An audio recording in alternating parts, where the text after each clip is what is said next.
E aí, rapaziada, rapaz, agora é 5 horas da manhã. Acordei pra ir treinar. Hoje eu acordei quebrado.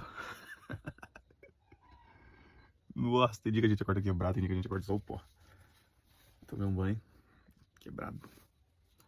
Dietinha de déficit calórico pra perder peso. O peso tá descendo, nos últimos 30, 40 dias desceu 3, 4 quilos. Tô ficando cansado, mas bora lá.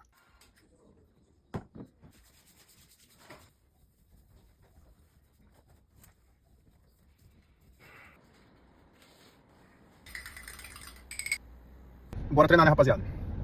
Cansado, quebrado, mas vamos pra cima, não pode parar. Bom dia, bem?